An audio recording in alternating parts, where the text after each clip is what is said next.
The financial markets, a world of opportunity, tens of thousands of assets to choose from.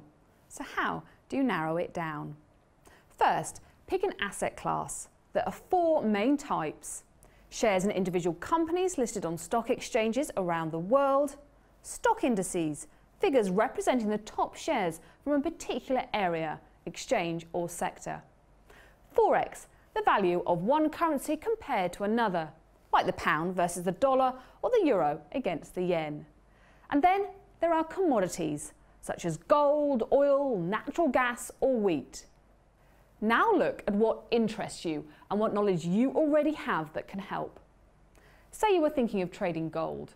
Do you know which factors and global events drive precious metal prices and why?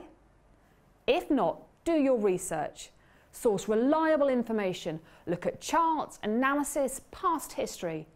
Try to get a feel for the market and what it might do next. Now think about the market opening hours and whether they fit your lifestyle and schedule. Shares and commodities are traded on exchanges which tend to have fixed hours. For example, the New York Stock Exchange is open from 9:30 a.m. to 4 p.m. Eastern Time. Are you free to trade during that period? Forex markets, however, are available around the clock. How do you feel about trading something that's always active, where the price can move at any time?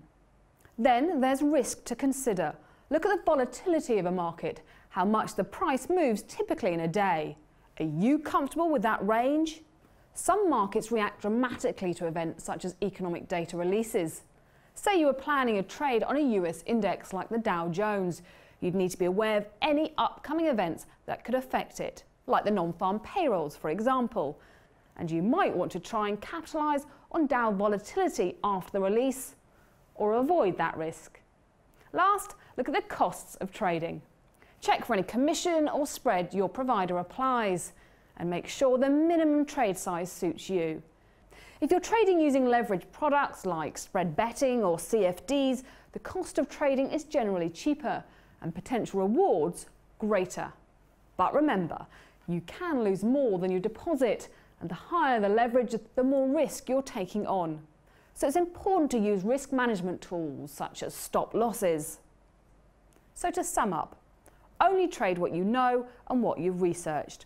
Also think about the opening hours and volatility of a market before weighing up the costs. If you choose your markets based on the facts and not gut feelings, you'll have the best chance of success as a trader.